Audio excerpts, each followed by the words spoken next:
আসসালামু আলাইকুম। মেডিকেল ভর্তি পরীক্ষার যে যত সব কোচিং আছে, যত সব প্ল্যাটফর্ম আছে, যত সব ভাইয়া আছে, আজকের এই ভিডিওটার পরে আমার মনে হয় তাদের অনেকের সাথে আমার মনোমালিন্য হবে। অনেকে হয়তোবা চাবেও না তুমি এই ভিডিওটা দেখো। বাট অ্যাজ এ বড় ভাই আমার দায়িত্ব তোমাকে এই ভিডিওটার বার্তাগুলা পৌঁছায় দেওয়া। আজকের এই ভিডিওতে আমরা কথা বলবো যে ৩টা জিনিস মেডিকেলের কোনো কোচিং, কোনো প্ল্যাটফর্ম, কোনো ভাইয়া চায় না যে তুমি জানো। বিশেষ করে যারা এইচএসসি পরীক্ষা দিচ্ছ তোমাদের এখন থেকে এটা জানা উচিত। কারণ ভেরি সুন আগামী ১ থেকে ২টা পরীক্ষার পরেই মার্কেটে সবাই অ্যাডমিশন কোর্স নিয়ে আসবে। সো তোমার দায়িত্ব হলো আগে থেকে সে সম্বন্ধে জানা। এখন আমরা যেটা নিয়ে কথা বলবো, প্রথম যে পয়েন্টটা সেটা হলো মেডিকেল ভর্তি পরীক্ষার সবচেয়ে বোগাস পার্টটা কি, মানে সবচেয়ে ইউজলেস পার্টটা কি? সেটা হলো ক্লাস। অর্থাৎ মেডিকেল ভর্তি পরীক্ষায় যে ক্লাস নিয়ে পাগল হবে, যে ক্লাস নিয়ে মাতলামি করবে, সে হলো সবার প্রথম ধরা খাবে। মেডিকেল ভর্তি পরীক্ষায় সবার লিস্ট ইম্পর্টেন্ট জিনিস হলো ক্লাস। কিন্তু কেন? কারণ মেডিকেল ভর্তি পরীক্ষার যতগুলো কোশ্চেন আসে, এগুলো কোনোটা অ্যানালিটিক্যাল কোশ্চেন আসে না। অর্থাৎ তোমাকে কখনো বলবে না যে তোমার এই হাড্ডিটা যে এখানে আছে এটা ফ্র্যাকচার হইলে তোমার এখানে কি করণীয়, বা ধরো একটা লোকের কোনো একটা বড় রোগ হইছে, সে টু সে তার কিডনি নষ্ট হয়েছে, এই মোমেন্টে তুমি তাকে কি ওষুধ দিবা। এই টাইপের ডাক্তারি কোশ্চেন কিন্তু আসে না। আবার ঢাকা বিশ্ববিদ্যালয়ের মতো ফিজিক্স কোশ্চেন আসে না যে তোমার ধরো একটা টেপ থেকে পানি বের হচ্ছে এত বেগে, পানিটা এই জায়গায় আঘাত করতেছে, ওই জায়গার ক্ষেত্রফল এত, তাহলে ওখানে কতটুকু বল প্রয়োগ করতেছে। সো মেডিকেল ভর্তি পরীক্ষায় দেখা যাবে অলওয়েজই যেটা, সেটা হলো আমাদের অ্যানালিটিক্যাল কোশ্চেনের বদলে আসতেছে জ্ঞানমূলক কোশ্চেন। অর্থাৎ এই হাড্ডি কয়টা, এইটার অলিন্দোসিস্টল কয়টা, এটার কপাটিকা কয়টা, কোথায় আছে, কি আছে। অর্থাৎ কোশ্চেনটার উত্তর মেজরিটি অফ দ্য টাইম এই শর্তে জানা যায়, হয় আমি এই কোশ্চেনটার উত্তর জানি, না হয় কোশ্চেনটার উত্তর আমি জানি না। As simple as that. অর্থাৎ এখানে আমার অ্যানালাইজিং এর কোনো বিষয় নাই। অর্থাৎ আমার ইঞ্জিনিয়ারিংয়ে বুঝার ব্যাপার আছে, করার ব্যাপার আছে, সলভিং ট্যাকটিক্স আছে। আমার ভার্সিটির জন্য শর্টকাট জানতে হবে, শর্টকাটের ইউজ জানতে হবে, টাইম কীভাবে কম হবে সেটা জানতে হবে। কিন্তু মেডিকেলের ক্ষেত্রে আমার এই জিনিসগুলো ইউজলেস। সো মেডিকেলে ক্লাস জিনিসটা সবচেয়ে কম লাগে। কিন্তু তুমি দেখবা অনলাইনে অফলাইনে সবাই পাগল কি ক্লাস নিয়ে। কিন্তু তুমি একটু খোঁজ নিয়ে দেখো তো, আমি নিজে সলিমুল্লাহ মেডিকেল কলেজে চান্স পাইছি, ডেন্টালে থার্ড হয়েছি, এএমসি চট্টগ্রামে ছিলাম, আমি আমার ভাই ডিএমসিতে পড়তেছে। সো আমাদের তো মেডিকেল নিয়ে একটু হলেও জ্ঞান আছে, রাইট? তো এখন কথা হলো যে এই যে মেডিকেলের জ্ঞানটাতে আমরা কিন্তু মেজরিটি অফ দ্য টাইম কোচিংয়ে ক্লাস করতাম না। আমরা যেটা করতাম সেটা হলো এক্সাম। ইভেন তুমি যতগুলা মেডিকেলের first boy, second boy, top 10 এর যত সাক্ষাৎকার তুমি দেখো, ওরা বলবে আমি একাধিক কোচিংয়ে ছিলাম। কিন্তু 99% গ্যারান্টি দিয়ে বলতে পারি তারা মেজরিটি ক্ষেত্রে কোনো ক্লাসই করতো না। তারা একাধিক কোচিংয়ে এক্সাম দিত। এবার আসলো সেকেন্ড ইম্পর্টেন্ট। অর্থাৎ মেডিকেল ভর্তি পরীক্ষার জন্য সবচেয়ে important, most important, very very important হলো এক্সামস। এটাই হলো মেডিকেল ভর্তি পরীক্ষার সবচেয়ে ইম্পর্টেন্ট পার্ট। অর্থাৎ তুমি যত বেশি মেডিকেল ভর্তি পরীক্ষায় এক্সাম দিবা তত তোমার জন্য ভালো। কারণ এগুলো ইনফরমেটিভ কোশ্চেন আসে। তুমি যত কোশ্চেন অ্যাটেম্প করবা তত তোমার মাথার মধ্যে ইনফরমেশন বেশি থাকবে। গাছের পাতা সবুজ ৫ বার বলার চেয়ে পরীক্ষার হলে গাছের পাতায় নীল দাগায় ভুল করে গাছের পাতা সবুজ মনে রাখা ফার মোর ইজিয়ার একটা অপশন। কিন্তু ঝামেলাটা কোথায় হয়? বাংলাদেশের মেডিকেল কোচিংয়ে ২টা স্পেকট্রাম আছে। মেডিকেল প্ল্যাটফর্মেরও ২টা স্পেকট্রাম। স্পেকট্রাম ১ হলো যারা মেডিকেলকে ইঞ্জিনিয়ারিংয়ের মতো ভাবে, খুব কঠিন কোশ্চেন করে। স্পেকট্রাম ২ হলো যারা মেডিকেলকে ভাবে যে না, মেডিকেলের স্ট্যান্ডার্ড তো দুর্বল, এদের জন্য ইজি কোশ্চেন করি। এই ২টাই হলো রং অ্যাপ্রোচ। তোমাকে খুব স্ট্রংও হওয়া যাবে না, খুব দুর্বলও হওয়া যাবে না। মেডিকেল কোশ্চেনের লেভেলটা অ্যাজ অলওয়েজ যেটা হয়, একমাত্র ১৮ সাল বাদে পরবর্তী প্রত্যেকটা বছরের কোশ্চেন তুমি দেখবা মেডিকেলের কোশ্চেন অলওয়েজ ছিল স্ট্যান্ডার্ড। অর্থাৎ পরীক্ষার সেন্টারে যে বসবে সে বলবে কোশ্চেন কঠিন হয়েছে, কিন্তু পরীক্ষার বাইরে থেকে যে দেখবে সে বলবে কোশ্চেন খুব ইজি হয়েছে। আলটিমেটলি যারা চান্স পায় তারা চান্স পাবে। এই কোশ্চেনটার 50% অর্থাৎ ৫০টা ১০০টা কোশ্চেনের মধ্যে ৫০টা থেকে একদম সিভিয়ারলি ইজি, মানে যে এইচএসসি পাস করছে ও পারবে। ২০টা কোশ্চেন থাকে হলো একটু ভিতর থেকে, অর্থাৎ এগুলো হলো ভিতরের কোশ্চেন, এগুলোর জন্য আমাকে মেডিকেলের পড়াশোনা করতে হয়েছে। ১০টা কোশ্চেন থাকবে আর একটু ভিতরে, মানে ভিতরেরই ইনফরমেশন, কিন্তু এটার জন্য আমাকে সোললি জানতে হবে যে এই জায়গাটাতেই আমাকে পড়তে হবে, এটাই আমাকে মুখস্থ করে যেতে হবে।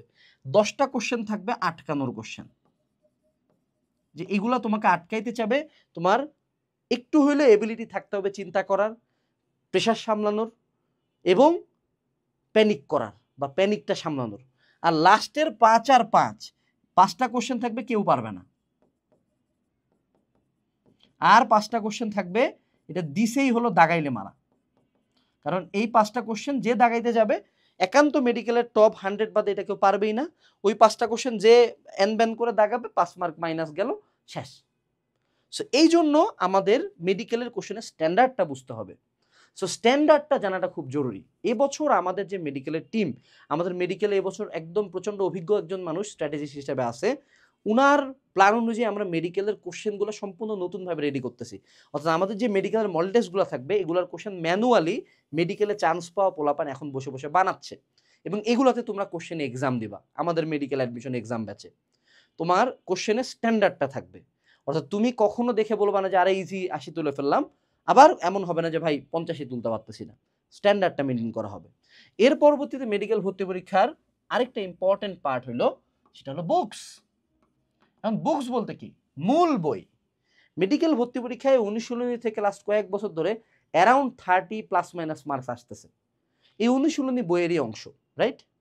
কিন্তু একটা বই তুমি একটু চিন্তা করো, একটা আজমল স্যারের বই চিন্তা করো, একটা হাসান স্যারের বই চিন্তা করো, একটা ইসাক স্যারের বই চিন্তা করো, একটা হাজারি স্যারের বই চিন্তা করো।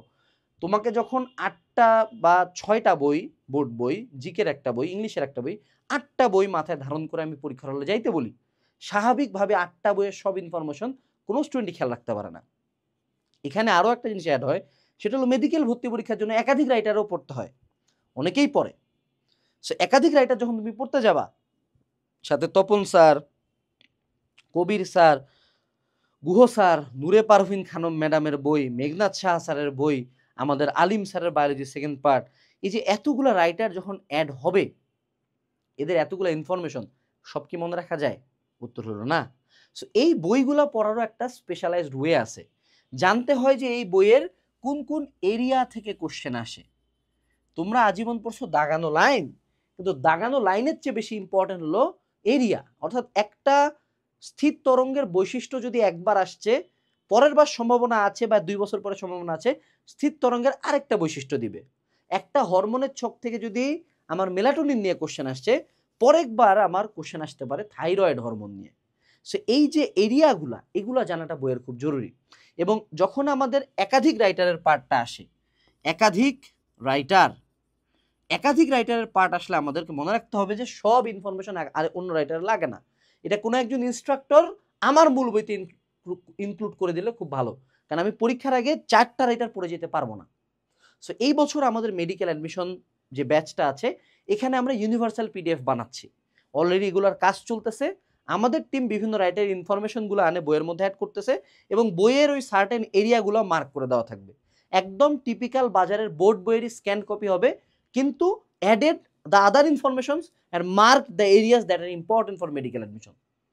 এই ইউনিভার্সাল পিডিএফগুলো নিয়ে আমরা অলরেডি কাজ করতেছি। এর পরবর্তীতে যেটা লাগে সেটা হলো আমাদের এরিয়া মার্কিং। এরিয়া মার্কিং জিনিসটা কি? এরিয়া মার্কিং জিনিসটা হলো যে আমার একটা ক্লাসের মূল লক্ষ্য এইটা না যে একটা স্টুডেন্টকে হৃৎপিণ্ডের প্রস্থচ্ছেদ বোঝানো, ঘাসফড়িংয়ের মুখপাঙ্গ বোঝানো, এটা একটা স্টুডেন্ট জানে। একটা ক্লাসের মূল লক্ষ্য হবে যে একটা স্টুডেন্ট যদি একটা ক্লাসে আসে, ও ওই ক্লাসে জানতে পারবে যে চ্যাপ্টারে কি কি পড়বো, কেমনে মনে রাখবো, কি কি বাদ দিব, এটা খুব জানা জরুরি। পড়ার চেয়ে বেশি জানতে হবে, বাদ দিতে হবে। কারণ সব একটা স্টুডেন্ট প্রথম 1 চ্যাপ্টার 2 চ্যাপ্টার মনে রাখা যায়, যখন আমি 8টা বইয়ের কথা বলি তখন সব মনে রাখা যায় না। সো ওই এরিয়াগুলো আমাদেরকে মার্ক করে দিবে আমাদের টিচাররা। কিন্তু টিপিক্যাল মেডিকেল কোচিংয়ে কি হয়, তোমাকে আবারও একাডেমিকে যা পড়ছো সেটাই পড়ানো হয়। তুমি সর্বোচ্চ ডিটেইল ক্লাস করতে পারো ফুল সিলেবাসের চ্যাপ্টারগুলোর জন্য, not for the short syllabus chapters, কারণ এগুলো তুমি অলরেডি পড়ে আসছো। এবং ওই ফুল সিলেবাসের চ্যাপ্টারগুলোর একাডেমিক ক্লাস করা যাবে না। একাডেমিক ক্লাস তুমি অলরেডি জানো ভাই, একাডেমিক ক্লাসের দরকার নেই তো মেডিকেল অ্যাডমিশনে। আমার তো এখানে কিডনির প্রস্থচ্ছেদ করে বলবে না যে এই চিত্রের এই পার্টটার নাম কি, আমাকে ডিরেক্ট কোশ্চেন দিবে যে কতগুলো নেফ্রন থাকে মানুষের কিডনিতে।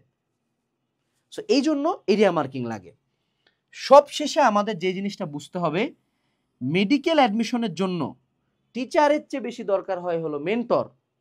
মেডিকেল অ্যাডমিশনের টিচার খুঁজে বেড়ায় কারা জানো? মেডিকেল ভর্তি পরীক্ষার কোচিং সেন্টার টিকে হলো 80% স্টুডেন্ট যারা চান্স কোনো কালেই পাবে না, কোনো দিন মেডিকেলের একটা বারান্দাও ঢুকতে পারবে না। কারণ ও এখন মেডিকেল অ্যাডমিশনের টাইমে আসছে একাডেমিকের পড়া পড়তে। ওর কাছে বেস্ট টিচার হলো যে কিডনির চিত্রটা আর্ট করে পড়াচ্ছে, যে টিচার আসে বলছে এটা লাগবে না, এটা লাগবে না, এটা এটা এটা এমনি পড়ো।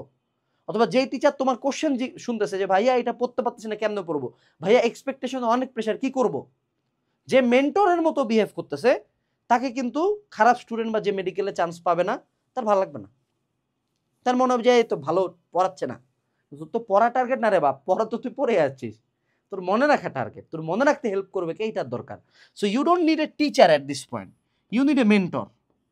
আমার আর আমার ভাইয়ের ক্ষেত্রে আমাদের মেন্টর ছিল, যা আমাদের মেন্টরদের সাথে আমরা পড়া কম কথা বলতাম বেশি, কারণ এটা তো ভার্সিটি ইউনিট না, আমি তো শর্টকাট শিখবো না এখানে কোনো, এখানে তো আমার ম্যাথ করতে হচ্ছে না কোনো, এখানে আমার কোনো অ্যানালিটিক্যাল এবিলিটিও লাগতেছে না, আমার লাগতেছে ইনফরমেশন।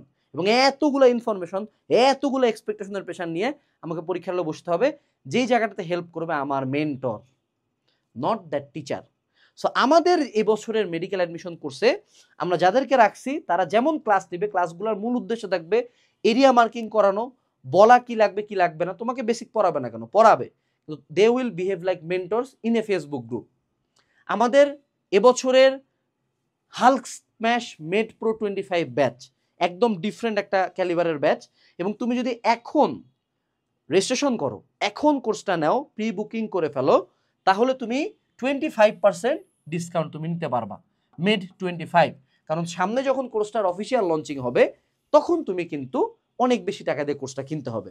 আমাদের কোর্স কেন ভালো কেন খারাপ এটা বুঝতে পারবা যেদিন মেডিকেল অ্যাডমিশন এক্সাম হবে, এবং আমরা তোমাকে প্রমাণ দিব যে এই যে দেখো আমার বইয়ের এই এই জায়গা থেকে কোশ্চেন আসলো, এই যে দেখো আমি কোর্সের ক্লাসে পর্যন্ত এই কোশ্চেনগুলো পড়াই দিছিলাম।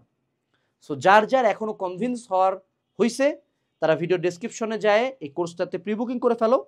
আর আমাদের একটা আলাদা ফেসবুক পেজও আছে, সেটা হলো হালকেনস্টাইন মেডিকেল প্রিপারেশন, এটারও লিঙ্ক দিয়ে দিচ্ছি। এই পেজটা আমি নিজেও চালাই, আরও কিছু মানুষজন আছে যারা তোমাকে মেডিকেলের গাইডলাইন দিবে। পেজটাতে অবশ্যই লাইক দিয়ে রাখবা, ভিডিও ডেসক্রিপশন বক্সে যায় এবং আজকে প্রি বুকিং করে ফেলবা। মুদ্রা কথা, আমি যে পয়েন্টগুলো বলছি এগুলো প্রথম দিকে বোকাস মনে হবে, মেডিকেল ভর্তি পরীক্ষা যত আগাবে তত সত্য মনে হবে, এবং চান্স না পাওয়ার পরে মনে হবে ভাইয়ের কথা না শোনাটা অনেক বড় ভুল ছিল। আসসালামু আলাইকুম, টাটা।